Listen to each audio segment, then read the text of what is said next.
అధ్యక్ష.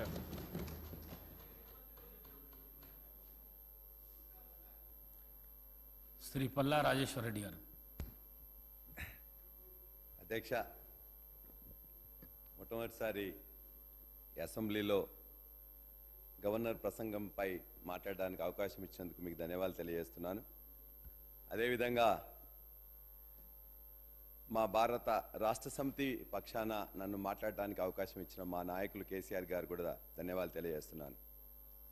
గవర్నర్ గారి ప్రసంగం అంటే మొట్టమొదటి ప్రసంగం అంటే అంతకుముందు ఒకటి ఎలక్షన్ తర్వాత అయినా కూడా 5 సంవత్సరాల కోసం ఎన్నిక వచ్చింది కాబట్టి ఆ 5 సంవత్సరాల బడ్జెట్లలో మొదటి బడ్జెట్ కంటే ముందు పెట్టే గవర్నర్ ప్రసంగంలో ఒక స్థూలమైన నిర్దిష్టమైన ప్రణాళికాబద్ధంగా కొన్ని అంశాలు గవర్నర్ ప్రసంగంలో ఉంటాయని చెప్పి మేము భావించాం అధ్యక్ష.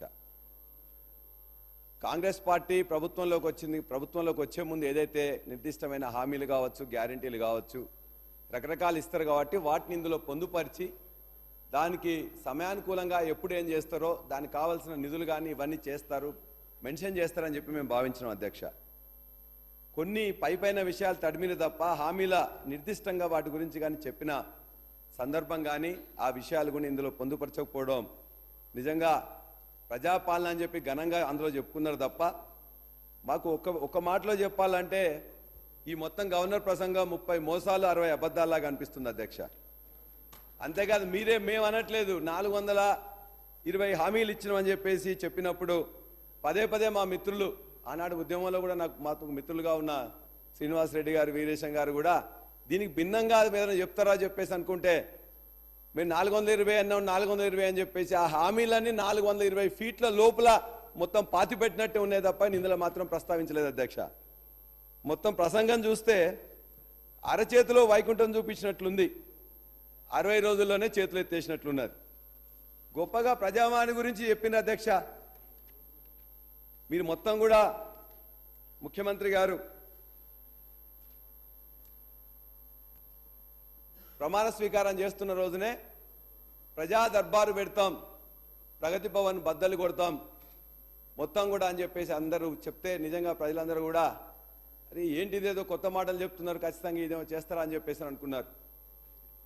ప్రజా దర్బారు కాదు ప్రజావాణి పెడతామని చెప్పేసి అన్నారు. అదే ప్రగతి భవన్లో అంతకుముందు అనేక సార్లు కూడా మొట్టమొదటిసారి ఆ ప్రగతి భవన్లో భాగంగా ఉన్న జనహితలోనే ఒక 1000 మంది జర్నలిస్టులతో సమావేశం పెట్టి జర్నలిస్టులకు 100 కోట్లు రిలీజ్ చేసింది అదే భవనంలో అధ్యక్ష. అదే భవనంలో అంగన్వాడీలకు అన్నం పెట్టి మొత్తం కూడా వాళ్ళ జీతభత్యాలు పెంచింది అక్కడే అధ్యక్ష. అక్కడనే ఇలా దళితుల్లో మార్పు తీసుకురావాలని చెప్పేసి అఖిలపక్ష సమావేశం పెడితే అందులో గౌరవ మంత్రివర్యులు బట్టి విక్రమార్క గారు ఆనాడు కూడా వచ్చి మొత్తం కూడా చర్చించిన తర్వాత నిర్ణయం తీసుకుంది అక్కడే అధ్యక్ష. ఆనాటి వ్యవసాయ శాఖ మంత్రి పోచారం శ్రీనివాసరెడ్డి గారి నాయకత్వంలో మొత్తం కూడా నాయకులందరూ కూడా అక్కడికి వచ్చినట్లయితే మొత్తం కూడా రైతు నాయకులందరూ వచ్చినట్లయితే రైతులతో మాట్లాడి రైతు బంధుని ప్రవేశపెట్టింది కూడా అదే జనహితల అధ్యక్ష. అక్కడనే సింగరేణి నాయకులందరూ వస్తే కూడా సింగరేణి కార్మికులందరూ కూడా పిలిచి భోజనం పెట్టేసి సింగరేణి నాయకుల సమస్యలు తీర్చింది కూడా అక్కడే అధ్యక్ష. అంతే తప్ప అదేదో ప్రజలకు దూరంగా ఉన్న భవనం కాదు అధ్యక్ష, ప్రజల భవనంగా ప్రగతి భవన్ విరాసిల్లింది. కానీ అనేకం ఈ విధంగా వేలాది మంది లక్షలాది మంది ప్రజలను కలిసిన దాన్ని ఓకే పేరు మార్చారు, బాగుంది. ప్రజా దర్బార్ అన్నారు కాదు, ప్రజావాణి అన్నారు. ముఖ్యమంత్రి గారు నేను ప్రతిరోజు కూడా ఖచ్చితంగా ఒక రోజు అక్కడ కూర్చుంటాను, గంట కూర్చుంటాను, ఖచ్చితంగా కూర్చొని ప్రజల యొక్క బాధలు స్వయంగా వింటేనే ఆ సమస్యలు తీరుతాయని చెప్పేసి ముఖ్యమంత్రి గారు రేవంత్ రెడ్డి గారు చెప్పారు. మేము నిజమే అనుకున్నాం. ఒకరోజు వచ్చిండ్రు, మొత్తం కూడా అంతా అయిపోయిన తర్వాత ఒక 6 నిమిషాలు మొత్తం మీద కూడా వాటిని స్వీకరించింది. ఆ తర్వాత మేము అనుకున్నాం మంత్రులందరూ కూడా మీరు కూడా రోజుకోసారి పోవాలని చెప్పేసి అన్నారు. ఆ తర్వాత వారానికి ఒకరు లేకపోతే ఒక్కొక్కరు మంత్రులు కూడా అప్పుడప్పుడు పోయినారు అధ్యక్ష. మంత్రులు కూడా మాకు కూడా శాఖలు వచ్చినాయి, మేము కూడా శాఖల్లో బిజీ ఉండాలని చెప్పేసి అని ఆ మంత్రులు కూడా చివరిగా కీలక అధికారులు పోతామని చెప్పింది అధ్యక్ష. ఆ అధికారులు కూడా కొంతమంది పోయినారు అధ్యక్ష, 2 రోజులు 3 రోజులు పోయినారు అధ్యక్ష. ఆ తర్వాత కీలక అధికారులు పోయినారు, ఒక అధికారి వచ్చిండ్రు, మళ్ళా మారినారు, కొత్త అధికారి వచ్చిండ్రు. చివరికి అధ్యక్ష ఇవాళ ఈ 2 నెలల 2 నెలలు అంటే 60 రోజుల అధ్యక్ష ఇవాళ అవుట్ సోర్సింగ్ లో ఉన్న డాటా ఎంట్రీ ఆపరేటర్స్ ఇవాళ కిలోమీటర్లు 100 కిలోమీటర్ల నుంచి వచ్చిన వాళ్ళ యొక్క అప్లికేషన్ తీసుకునే దుస్థితి ఉన్నది అధ్యక్ష. మేము అడిగేది ఇవాళ మీరు చెప్పింది గొప్పగా, ఇవాళ ముఖ్యమంత్రి గారికి సమయం లేనట్లయితే మంత్రులు లేకపోతే కీలక అధికారులు లేకపోతే ఇంకెవరు వస్తున్నారు, అధికారులు కూడా లేకుండా డాటా ఎంట్రీ ఆపరేటర్లతో ఇవాళ వాళ్ళ దగ్గర తీసుకొని చివరికి రేపొద్దున ఒక డ్రాప్ బాక్స్ పెడతామని చెప్పేసి మాకు అర్థమవుతుంది అధ్యక్ష.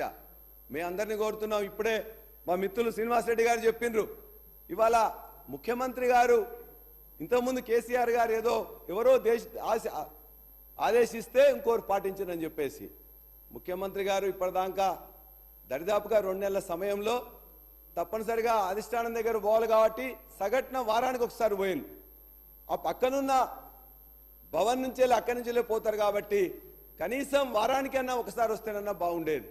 వారు ఏదైతే చెప్పిన విధంగా వాళ్ళ అధిష్టానం దేవుడు శాసిస్తాడు, ఇక్కడ అరుణాచలం పాటిస్తాడు. మరి అదే కదా వారు చెప్పింది. ఇప్పుడు ఎవరు శాసిస్తున్నారు, ఎవరు పాటిస్తున్నారు? 6 నెలల్లో 60 రోజుల్లో 6 నిమిషాలు కూడా ప్రజావానికి పొంది ఎట్లా ప్రజాపాలన అవుతుందని చెప్పేసి మేము ప్రశ్నిస్తున్నాం అధ్యక్ష. శ్వేతపత్రాలు అంటే మేము ఒకటే కోరుతున్నాం అధ్యక్ష, ఖచ్చితంగా ఇలా ఆదిలాబాద్ నుంచి వెళ్ళి భద్రాచలం వరకు, సత్తుపల్లి నుంచి వెళ్ళి ఆలంపూర్ వరకు అనేక మంది 100 కిలోమీటర్లు ఇక్కడికి వస్తున్న వాళ్ళ యొక్క అప్లికేషన్ తీసుకుంటున్నారు, ఒక SMS పంపిస్తున్నారు. దయచేసి ఇప్పటికైనా ముఖ్యమంత్రి గారికి కనీసం రోజుకు 1 గంట టైం అక్కడ ఇవ్వాలని మీరు చెప్పిన విధంగా ఇవ్వమని మేము కోరుతున్నాం. మేము కోరట్లే, మీరు చెప్పిందే పాటించమని అడుగుతున్నాం. లేనట్లయితే కనీసం ఈ 2 నెలల్లో మీరు అంటే శ్వేతపత్రాలంటే బాగా ఇష్టపడుతున్నారు, శ్వేతపత్రం ఒక దాని మీద ఇచ్చినాం, 2వ దాని మీద ఇస్తాం, 3వ దాని మీద ఇస్తామని. దాని మీద కూడా 2 నెలల్లో ఎన్ని సమస్యలు వచ్చినాయి, ఎన్నిటికీ పరిష్కారం ఇచ్చినాం, ఏమైందని చెప్పేసి 60 రోజుల్లో ఒకరికన్నా పరిష్కరించిందా? ఇస్తే ఈ సభలో ప్రవేశపెట్టాలని చెప్పి కూడా మేము కోరుతున్నాం అధ్యక్ష. ఇలా 6 గ్యారంటీల గురించి గొప్పగా ఇందులో చెప్పారు, 2 ఆల్రెడీ ఇచ్చినామని చెప్పేసి. అధ్యక్ష, ప్రజలందరూ పిచ్చోళ్ళు కాదు.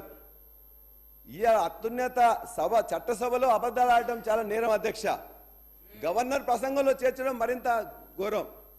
అన్నదాతను ఆగం చేసుకుంటూ, మహిళలను మోసం చేసుకుంటూ 2 ఆల్రెడీ అయిపోయినాయని చెప్తున్నారు అధ్యక్ష. ఇది కాంగ్రెస్ గ్యారంటీ కార్డు, 6 గ్యారంటీలు, 13 అంశాలు.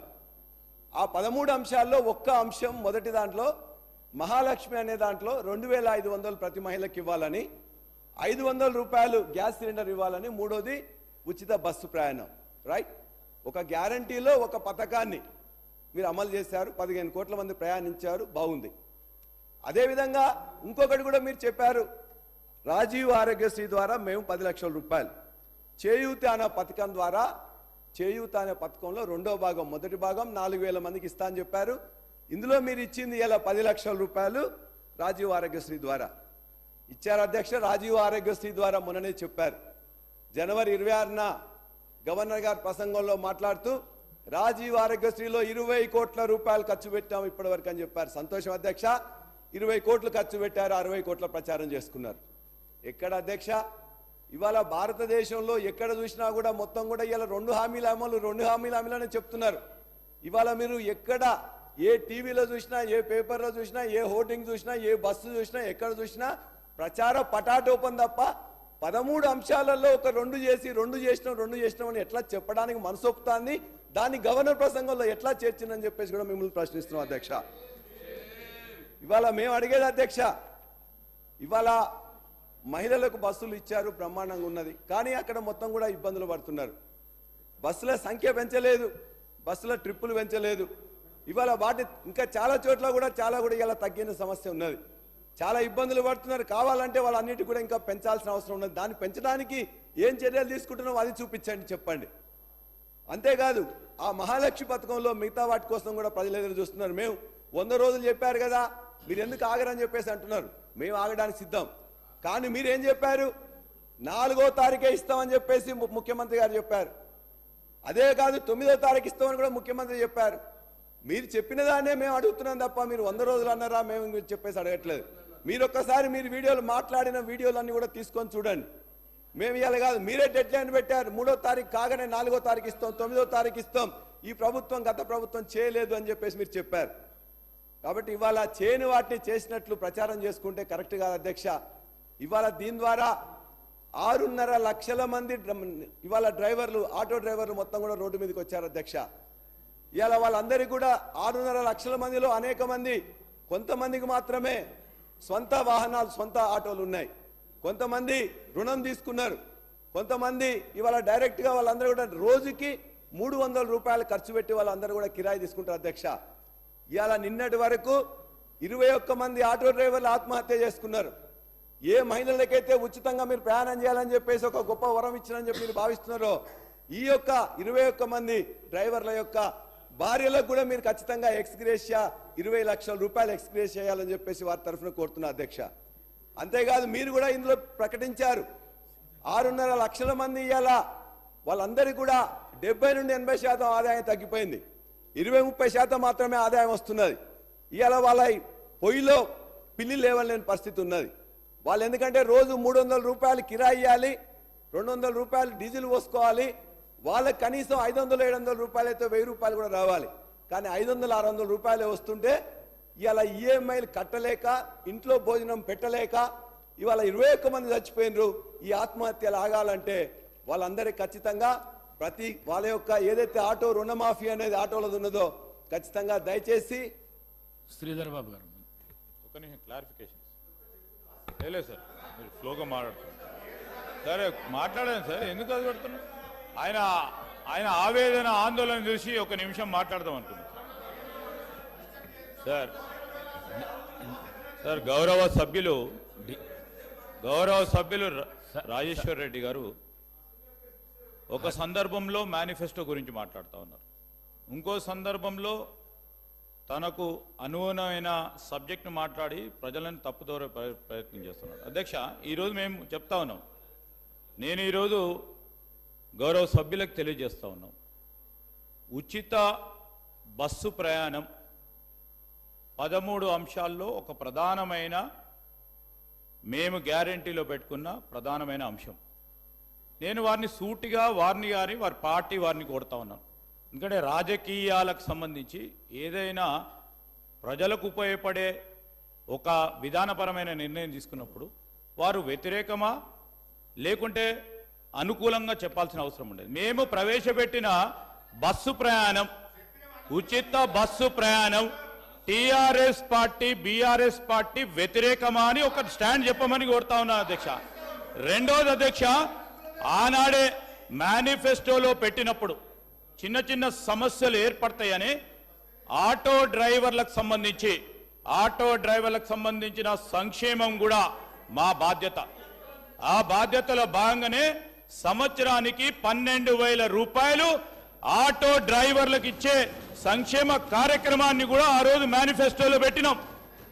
వారికి సార్ 100 రోజుల్లో ఇవన్నిటిని కూడా మొదలు పెడతాము అని చెప్పిన ఓపిక లేకుండా ఈరోజు ప్రజలను ప్రక్కదారి పట్టించేందుకు ఈరోజు ప్రతి సందర్భంలో కూడా 100 రోజులు కాకపోయినా ఇంతకుముందు మా సోదరులు శ్రీనివాసరెడ్డి గారు చెప్పినట్టు 48 గంటల్లో పడినే మా బాధ్యత భాగంలో ఈరోజు 13 అంశాలకు సంబంధించి 2 ప్రధానమైన వాగ్దానాలు అమలు చేస్తామంటే వీరు ఖచ్చితంగా అమలు చేశారు. ఇంకా చేయాల్సింది ఇంకా కూడా 60 రోజులు కాలే అని మంచి సలహా సూచనలు ఇస్తామని మేము ఆశిస్తా ఉన్నాం అధ్యక్ష. ఈ రోజు కూడా చెప్తా ఉన్నాం అధ్యక్ష, ఈ రోజు కూడా గవర్నర్ గారి ప్రసంగంలో మేము ఎక్కడా మర్చిపోలే, ఇంకా 100 రోజులు రాలే, మరో 2 గ్యారంటీలకు సంబంధించిన అంశాన్ని గౌరవ గవర్నర్ గారు వారి ప్రసంగంలో పెట్టడం జరిగింది. ఈ రోజు మేము చెప్తా ఉన్నాం అధ్యక్ష, ఈ సభాముఖంగా కూడా చెప్తా ఉన్నాం, ఆటో డ్రైవర్లకు సంబంధించిన సంక్షేమం మా ప్రాధాన్యత, మా బాధ్యతగా ఖచ్చితంగా చెప్తా ఉన్నాం. వారికి కూడా అభయం ఇస్తా ఉన్నాం. ఆటో డ్రైవర్లకు సంబంధించిన సంక్షేమం ప్రధానమైన బాధ్యతగా ప్రాధాన్యత ఇచ్చి రాబోయే బడ్జెట్లకు సంబంధించి వారికి ఇస్తామన్న 12,000 రూపాయలు ప్రతి సంవత్సరం ఖచ్చితంగా ఇవ్వటం జరుగుతుందని మీ ద్వారా వారికి తెలియజేస్తా ఉన్నది. పల్లా రాజేశ్వర రెడ్డి గారు. అధ్యక్ష పల్లా రాజేశ్వర రెడ్డి గారు. అధ్యక్ష వారొక శ్రీధర్ బాబు గారు అడిగారు, మేము ఖచ్చితంగా ఆహ్వానిస్తున్నాం, వాళ్ళందరూ కూడా ఉపయోగపడే విధంగా మరిన్ని బస్సులు పెంచండి, అదేవిధంగా ఆర్టీసీ ఎంప్లాయీస్ అందరికీ మేము ఏదైతే జీవో ఇచ్చేసి వాళ్ళందరినీ పర్మనెంట్ చేసినాం వాళ్ళందరినీ పర్మనెంట్ చేస్తూ జీవో ఇవ్వండి. ప్రభుత్వ ఉద్యోగులుగా గుర్తిస్తూ మేము జీవో ఇచ్చిన దాన్ని గట్టిగా